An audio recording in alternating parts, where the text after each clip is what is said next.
자, 오늘은 성령의 사역 첫 번째 시간으로 말씀을 함께 나누겠습니다. 예수님은 많은 것을 주신 모든 자에게는 내가 반드시 많은 것을 요구할 것이다. 그렇게 누가복음 12장 48절에 말씀하고 있습니다. 그러니까 우리가 하나님으로부터 많은 것을 받는 것이 중요한 것이 아니고, 받는 것은 좋은 일입니다. 많이 받고 더 받고 누릴 수 있으면 좋은 일인데, 그만큼 주님은 우리에게 준 만큼, 주신 만큼, 우리가 받은 만큼 그에 합당한 열매를 요구하시더라. 할렐루야. 아멘. 여러분, 성도 때는 별로 상처받지 않아요. 권사 때는 상처 많이 받습니다. 장로 때는 상처 더 많이 받아요.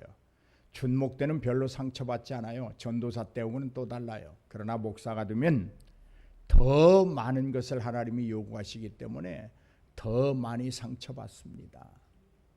그걸 알아야 돼요. 목사가 됐다고 자랑할 것이 아니라 이제는 내가 하나님 앞에 더 많은 것을 드려야 된다고 하는 이 각오를, 이 결의를 날마다 매 순간마다 해야 돼요. 이 말은 또 이런 의미예요. 내가 너희에게 과도한 것을 요구하지 않는다. 과도하게 요구하지 않는다. 내가 너희에게 준 만큼만 요구한다. 그런 말씀. 아무것도 없다고 생각하고 그렇게 고백하는 자들에게는 하나님도 아무것도 요구하지 않으실 것입니다. 또한 그에게는 하나님은 아무런 역사를 나타내지도 않으실 것입니다. 작은 것 하나라도 내게 있다고 감사하는 자들에게 하나님은 더 많은 것으로 채우시고 그들로 하여금 일할 수 있게 하실 것입니다. 이스라엘 백성들이 출애굽을 할 때 일입니다. 하나님이 그들에게 야, 너희들이 내일 나가야 되니까 은금무화를 다 다니면서 모아라. 거두어들이라고 말씀하셨습니다. 이 명령을 들은 이스라엘 자손들은 시급을 다투는 가운데서도 온전히 순종했습니다. 그런데 보세요. 하나님이 성막을 지을 때 일입니다. 이스라엘에게 이렇게 말합니다. 너희가 가지고 있는 것을 하나님께 드려 성막을 지으라 말씀하십니다. 무슨 말이에요? 하나님은 주신 만큼 쓰신다는 이야기예요. 하나님이 주신 만큼 돌려받으시겠다는 거예요. 그들이 성막을 짓기 위하여 하나님께 바친 은금보화가 쓰고도 남았더라. 하나님이 그만큼 주신 거예요. 이들이 가지고 있던 것이 어떤 거예요? 하나님이 출애굽하기 전에 애굽 사람들에게서 다 거두어드리라고 말씀하셨던 그 금은 보화예요. 내 것을 하나님 앞에 드린다고 생각하는 건 우리 신앙에서 좀 잘못된 거예요. 하나님의 것을 하나님께 드리는 거예요. 그러므로 여러분, 드릴 수 있음에 감사하고 기뻐할 수 있기를 바랍니다. 하나님은 주신 다음에 그들에게 요구하시는 참 좋으신 분이십니다. 하나님은 당신이 주시는 것을 받은 자들에게 너 받았느냐? 라고 말씀하시면서 그들에게서 받으시기를 원하시는 아주 공평하신 하나님이십니다. 하나님은 할 수 있는 자들에게 하기를 원하시는 긍정적인 분이십니다.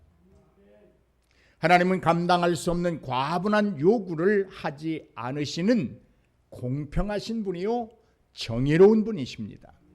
하나님은 이렇게 말씀해요. 얘야, 너 할 수 있어. 해봐. 내가 이미 너에게 주었어. 그것으로 할 수 있어. 충분해. 내가 너에게 보여줬잖아. 십자가의 고통도 이겨내는 것이 순종이라고 보여줬잖아. 할 수 있어. 해봐.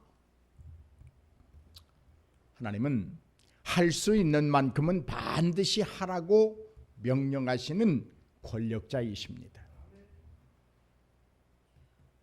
여러분, 우리는 달란트의 비율을 잘 알고 있지요. 1달란트, 2달란트, 5달란트를 나누어 주셨습니다. 1달란트를 받은 사람은 5달란트를 받은 사람과 비교하면서 4배는 섭섭하고 억울했을 거예요. 기분도 상하고 짜증도 나고 화가 치밀어 오르기도 했을 거예요. 2달란트를 받은 사람도 마찬가지였을 것입니다. 자기에게 있는 2개에 감사하지 못하고 없는 3개에 대하여 섭섭함과 분노가 일어났을 것입니다. 이들이 가지는 섭섭한 감정이나 적절한 원망은 탓할 수 있는 것만은 아니라고 생각해 봅니다. 하지만 적다고 해서, 없다고 해서 불평하고 원망하고 포기할 일도 아니라는 것이 우리의 믿음입니다. 오늘 갑자기 주인이 돌아왔습니다. 그리고 맡은 자들에게 얘들아, 내가 맡긴 것에 대해서 정산해 보자구나. 그렇게 그들을 불러봅니다. 여기서 우리는 귀한 진리를 깨닫게 됩니다. 많이 있는 것, 다른 이들보다 풍성한 것, 더 가지고 있다는 것은 참 좋은 것이죠. 그러나 그 자체로만은 좋은 것은 아니더라라는 것입니다. 또 하나의 깨달음은 다른 사람들보다 더 많은 것을 받았다는 것은 더 받은 만큼, 더 가진 만큼 더 많은 수고를 하나님이 요구하더라는 것입니다. 깨달아야 할 것이 또 하나 있지요. 받은 것에 대하여, 더 가진 것에 대하여 반드시 정산의 때가 있다는 것입니다. 하나님이 여러분 심판의 날에, 주의 날에, 그날에 우리를 판단하실 때 어디에다 기준을 두실까요?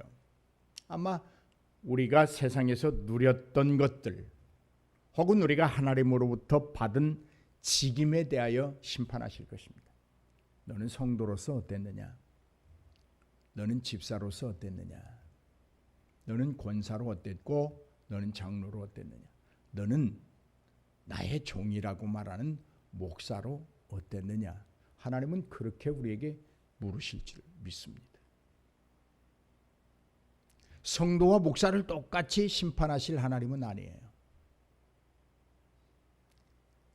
성도만큼만 하나님이 열매를 원하십니다.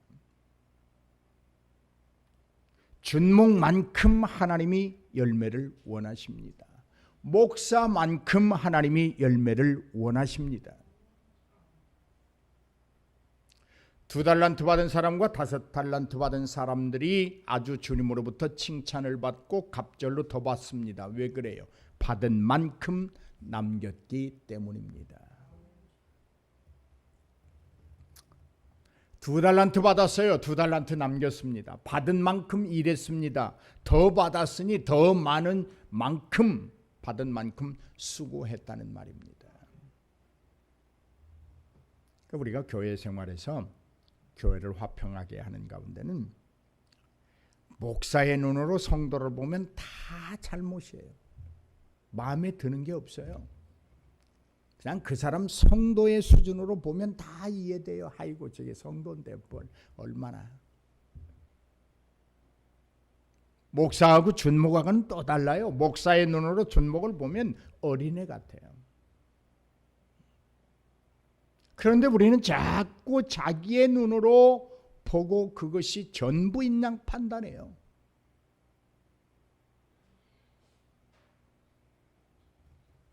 $5 받았습니다.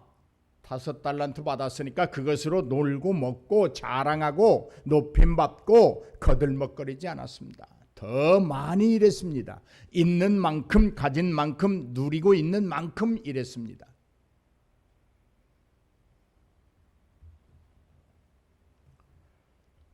그러므로 많이 누리고 계십니까? 행복한 일입니다. 그런데 하나님이 더 많이 드리라고 하실 때 거역하지 않기를 기도하십시오.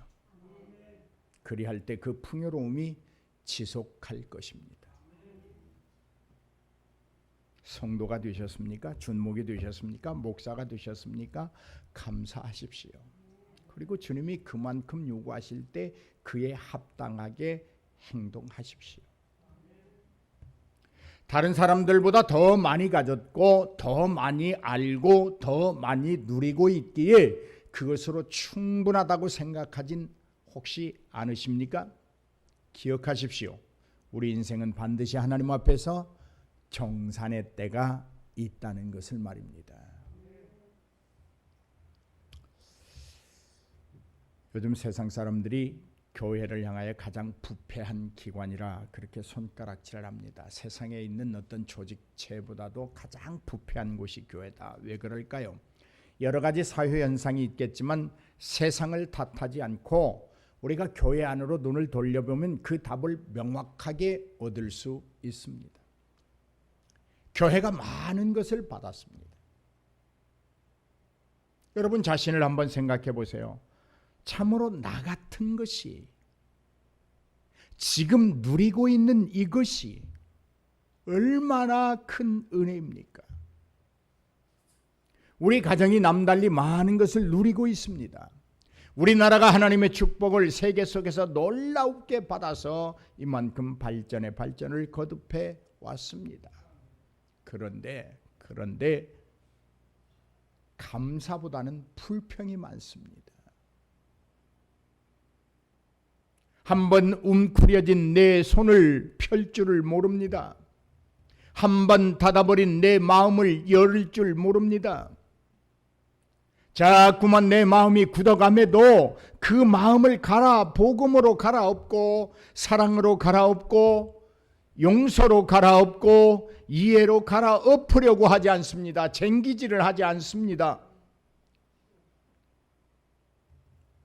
우리 교회만 잘 되면 되고 우리 가정만 잘 되면 되고 평안하면 되고, 이러니 세상이 교회를 향해서 가장 부패한 기관이다 그렇게 말하지 않겠습니까?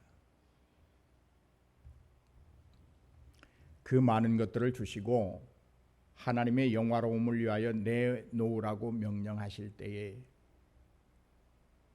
아니요, 못 내놓습니다. 예수의 마음을 품으라고 말씀하시면서 너의 마음의 문을 열어라 라고 말씀하실 때 아니요, 전 못 열어요.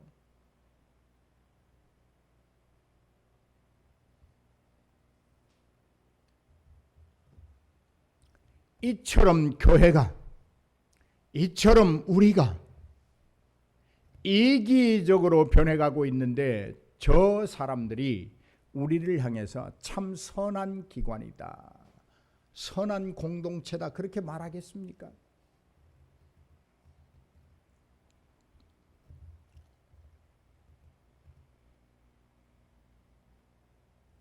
세상의 그 어떤 기관들보다도 하나님의 신성한 은총의 혜택을 가장 많이 받은 기관이 교회입니다.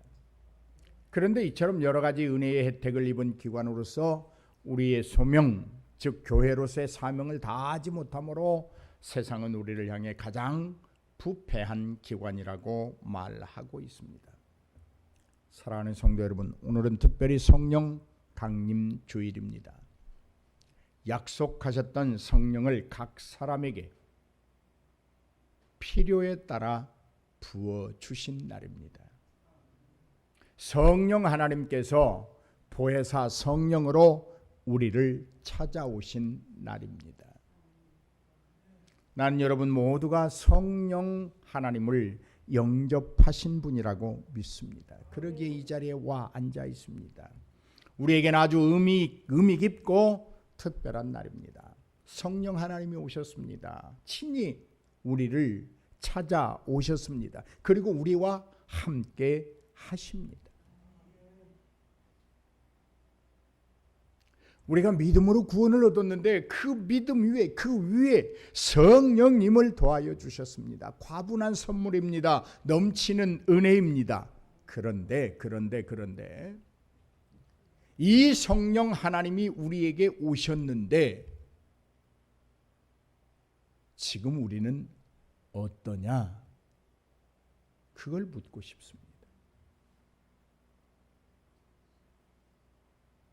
성령 하나님이 여러분에게 오심을 믿습니까?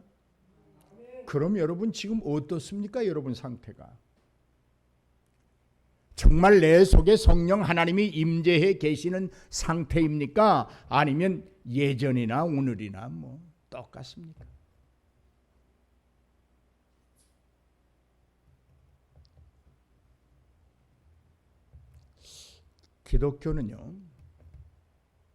기독교는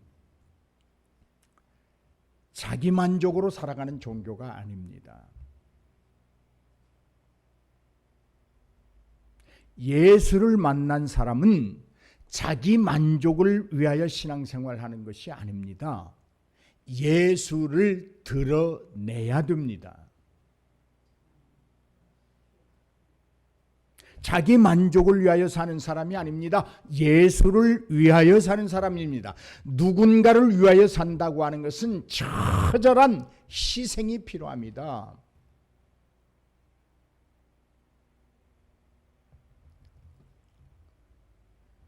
왜 성령 하나님은 우리에게 오셨을까요? 첫째는 언약의 성취입니다. 하나님은 구약의 선지자를 통해 우리에게 하나님의 영을 선물로 주시겠다고 약속하셨습니다. 요엘서 2장 28절로 29절 말씀을 보면 내가 내 영을 만민에게 부어주리니 너희 자녀들이 장래일을 말할 것이며 너희 늙은이는 꿈을 꾸며 너희 젊은이는 이상을 볼 것이며 그때에 내가 또 내 영을 남종과 여종에게 부어줄 것이며.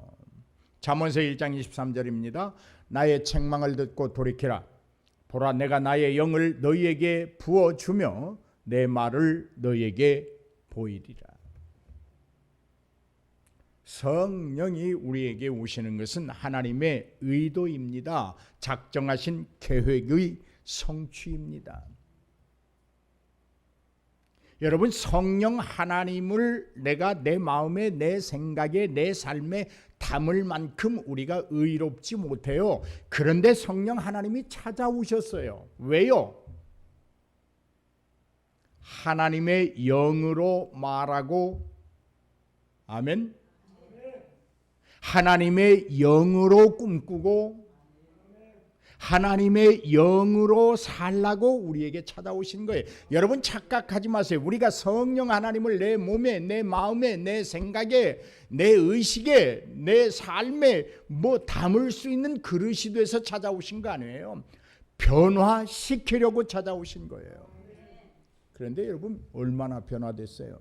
몇 가지나 변화됐어요? 아니 여러분 정말 아주 최악적인 한 가지라도 변화된 거 있어요?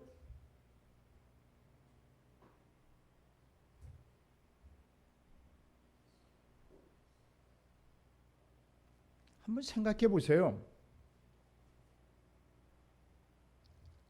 우리는 자칫 잘못하면 이런 오류를 범해요. 내가 내 능력으로 하나님의 영을 움직이고 사용할 수 있는 자들인 것처럼 착각해요. 천만에요. 우리 인간이 어떻게 하나님을 움직여요? 성경은 그렇게 말하지 않아요. 여러분 성령 받으라 그랬지?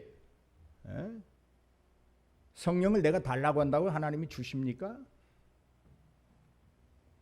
좀 제대로 가르쳐야죠. 정말 성령 하나님이 각 사람의 필요에 따라 임재하시는 그 하나님이 강권적으로 우리 속에 오시면 변화가 일어납니다. 변화되지 않으면 성령 받았다고 말하면 안 돼요. 성령 하나님을 모독하는 거예요. 하나님이 그렇게 능력이 없으십니까?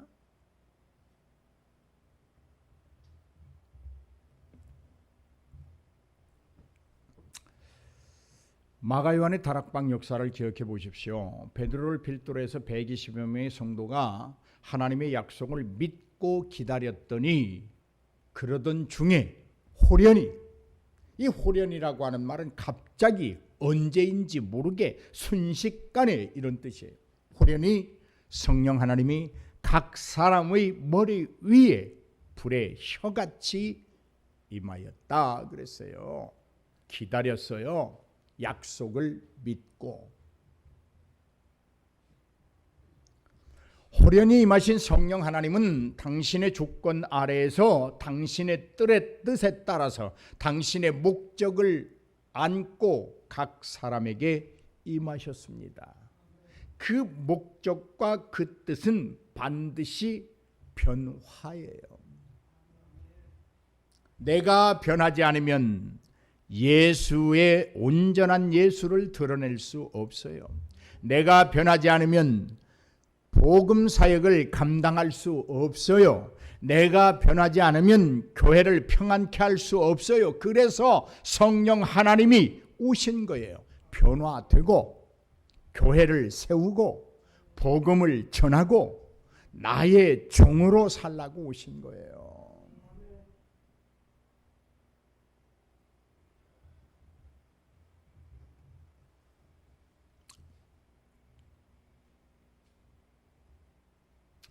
성령 하나님의 임재가 우리에게 더 큰 은혜가 되는 것은 하나님의 목적을 담고 있기 때문에, 성령이 내게 오시는 데는 하나님의 목적을 담고 오셨다는 거예요. 성령 하나님은 우리에게 의미 없이 오시지 않습니다. 잠깐 머물다가 가시는 분도 아닙니다. 며칠 묵다가 떠나는 여행자도 아니에요. 우리의 상태를 점검하기 위해서 찾아오는 감찰자도 아니에요. 우리의 처지와 형편을 몰라서 찾아오시는 어리석은 하나님도 아닙니다. 다 아십니다. 알아도 너무나 잘 아십니다. 잘 아시기 때문에 내가 가지 아니하면 너는 성도로서 냄새가 나. 내가 너에게 가지 아니하면 너는 준목으로 아주 안 좋은 냄새가 나. 내가 너에게 가지 않으면 너는 집사임에도 집사 냄새가 안 나. 너는 내가 너에게 가지 아니하면 너는 목사 아니야. 너 목사 아니야. 냄새가 징그럽게 나. 이래서 하나님이 찾아오시는 거예요. 왜요? 변화해라. 변해라. 변해라. 우리는 자발적으로 하나님을 사랑할 수도 없고 하나님의 사랑을 흉내낼 수도 없는 사람들이에요. 그러므로 우리는 자원함으로 하나님의 말씀에 순종하고 구원을 이루어낼 수 없는 자임을 잘 아셔요. 그래서 성령 하나님이 오신 거예요. 왜요? 성령 하나님, 보혜사 성령 하나님으로 우리를 도우시려고 오신 거예요. 모르는 자들을 가르치려고 오셨어요. 잘못된 자들의 길을 수정하라고 오셨어요. 절망하며 슬퍼하는 자들에게 위로의 성령 하나님으로 오셨습니다. 포기하는 자들에게 죽음을 이길 권세와 능력을 주시려고 오셨습니다. 이것이 성령 하나님이 우리에게 임하시는 목적이에요. 이제 보혜사 성령 하나님의 임재를 통하여 우리의 자녀들은 장래의 일을 말합니다. 나이 드신 분들은 꿈을 꾸게 됩니다. 젊은이들에게는 이상이 보입니다. 하나님의 나라예요. 하나님의 나라예요. 성령의 최종 목적은 하나님의 나라의 이룸입니다.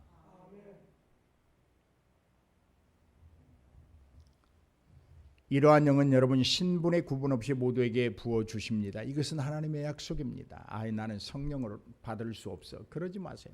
내가 내 영을 만민에게 부어주리라 말씀하셨어요. 누구나 다 받을 수 있어요. 왜요? 성령 하나님이 강권적으로 찾아오시기 때문입니다. 내가 달라고 하기 때문에 주신다고 하면 달라고 할 만한 자격이 없기 때문에 안 오세요. 그러나 하나님이 찾아오세요. 하나님이 찾아오세요. 만민에게 부어주시는 성령은 우리에게 임하여 계십니다. 하나님이 주셨으니 거짓도 아닙니다. 가짜도 아닙니다. 삼위 하나님 중에 한 위가 되시는 성령 하나님이십니다. 만민 중에 들지 못한 분 계십니까? 아니 만민 중에 속하지 않으신 분이 계십니까? 우리는 다 만민 중에 하나입니다. 하나님께서 성령을 부어주시는 그 만민 중에 하나가 바로 저와 여러분입니다. 그러므로 우리는 성령 하나님을 모시고 사는 사람들입니다. 그러므로 지금 이곳이 마가 요한의 다락방인 줄로 믿습니다.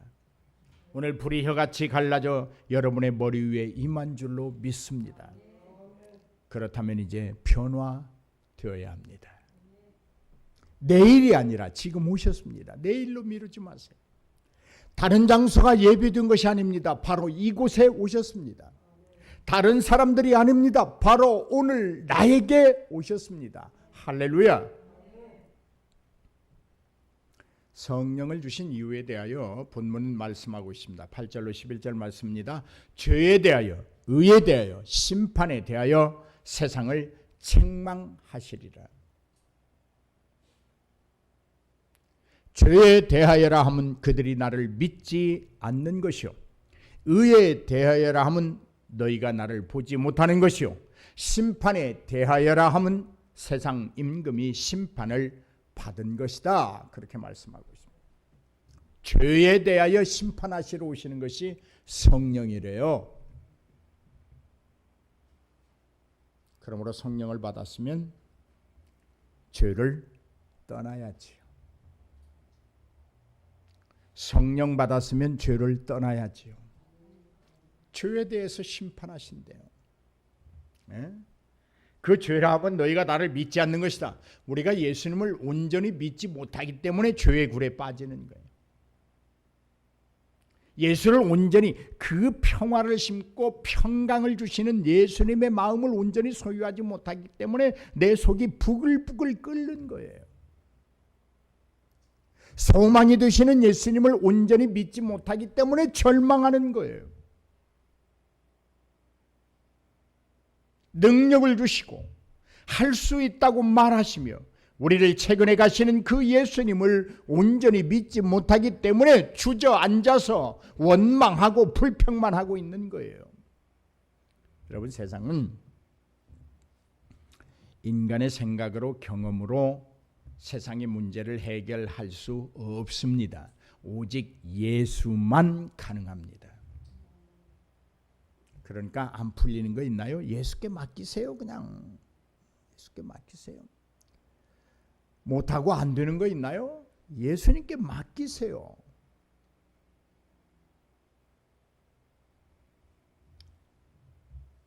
여러분, 예수 그리스도를 믿는다는 이유로 죽을 수도 있습니다. 온갖 고난과 고통도 당할 것입니다. 그래서 제자들은 세상이 두렵습니다.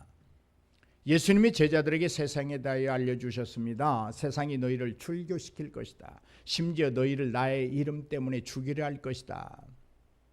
예수님의 말씀을 들은 제자들의 마음에는 근심이 가득했겠죠. 그런데 놀라운 반전이 일어납니다. 성령 하나님이 오셔서 세상을 책망할 것이라고 말씀하십니다. 세상 임금들의 권세에 대하여 책망하실 것이라고 말씀하십니다. 그러므로 이 세상에 대하여 우리는 두려워할 것이 없습니다. 여러분, 예수님만 두려워하십시오. 예수님의 눈치만 살피십시오. 왜 사람을 두려워하고 사람을 의식하고 사람을 무서워합니까?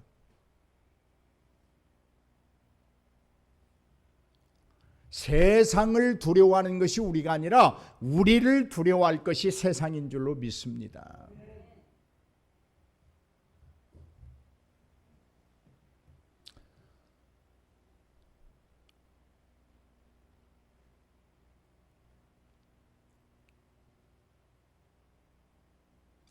성령의 책망은 이런 일들을 만들어냅니다. 고린도전서 14장 24절로 25절을 보니까 그러나 다 예언을 하면 믿지 아니하는 자들이나 알지 못하는 자들이 들어와서 모든 사람에게 책망을 들으며 모든 사람에게 판단을 받고 그 마음의 숨은 일들이 드러나게 된다. 그러므로 엎드려 하나님께 경배하며 하나님이 참으로 너희 가운데 계시다고 전파하라. 내 마음의 숨은 일들이 드러나게 될 것이다. 성령이 오시면. 오늘 이 시간 우리에게도 성령 하나님이 임재하셔서 우리와 함께 하심을 믿습니다. 이것을 어떻게 확신할 수 있을까요? 이것을 확인하는 데는 그리 어렵지 않습니다. 여러분, 내 마음에 숨겨져 있는 더러움이나 악이나 죄악들이 하나님 앞에 거짓없이 드러나십니까? 그렇다면 성령이 임재해 있는 거예요. 내가 죄인이구나. 내가 못됐어. 내가 더러워. 나 때문이야. 누구 탓할 것 없어. 내가 문제야. 그러면 그 사람은 성령이 임재해 있는 사람이에요. 성령이 역사하는 심령이에요. 하나님의 은혜가 머무는 생각이에요. 그리고 그 사람은 성령이 임했기 때문에 변화를 위해 하나님 앞에 철저하게 회개하며 자복하고 통회합니다. 성령의 사람은 자신의 마음의 더러움을 보았기에 다른 사람의 눈에 티끌을 보지 않습니다. 자신의 눈에 들보가 더 크게 보이고 더 심각하게 보입니다. 저 사람이 문제가 아니라 내가 문제라는 것을 통감합니다. 내 마음이 더럽다는 것을 보게 됩니다. 염려하지 마십시오. 성령 하나님이 여러분의 마음에 임재하시면 마음의 더러움이 보입니다. 변화를 이끌기 위하여 찾아오시는 성령 하나님을 여러분의 마음속에 모시기만 하면 마음의 더러움은 순식간에 사라집니다. 성령이 우리에게 임하시면 권능을 얻게 됩니다. 그 권능은 하나님의 영화로움을 위하여 사용되도록 고안되어 있습니다. 남용하지 않기를 바랍니다. 성령이 우리에게 임하시면 우리 자신이 죄인임을 깨닫게 됩니다. 예수님을 온전히 믿지 못하고 있음에 대하여 시인하며 처음 믿음을 회복하려고 끝없는 기도를 드립니다. 이 사람이 성령의 사람입니다. 성령이 우리에게 임하시면 주님의 날에 임할 심판을 준비하게 됩니다. 심판이 있음을 알고 살아갑니다. 영생의 심판을 받기 위하여 노력합니다. 자존심을 버립니다. 오기도 욕심도 미움도 버립니다. 비어버린 마음에 온유함으로 나눔과 베품으로 삶과 용서로 가득 채웁니다. 쉽지 않습니다. 힘들지만 노력합니다. 오늘은 안 됐지만 멈추지 않고 계속합니다. 자신의 만족이 아니라 하나님이 만족하실 때까지 계속합니다. 자신의 높음이 아니라 교회의 평안과 성장을 위하여 기꺼이 자신을 내려놓습니다. 이런 사람이 오늘 오순절 성령 강림절을 맞아 우리에게 임하시는 성령 하나님을 만난 사람들입니다. 찾아오신 성령 하나님은 우리에게 변해야 한다고 말합니다. 변해야만 내 백성이라고 말합니다. 변하지 않고는 나의 백성이 될 수 없다고 말합니다. 변하지 않고는 성령 받은 것이 아니며 변한 자만이 나의 백성이라고 말합니다. 이렇게 말합니다. 진리의 성령이 오시면 그가 너희를 모든 진리 가운데로 인도한다. 진리예요, 진리. 성령은 우리에게 오셔서 모든 진리 가운데로 우리를 인도하십니다. 이제 성령의 인도하심에 우리의 모든 것을 맡기고 의지함으로 오순절 이전과 오순절 이후에 달라진 모습을 보여야 합니다. 이것이 2022년 맞이하는 오순절의 기쁨이고 성령의 사역입니다.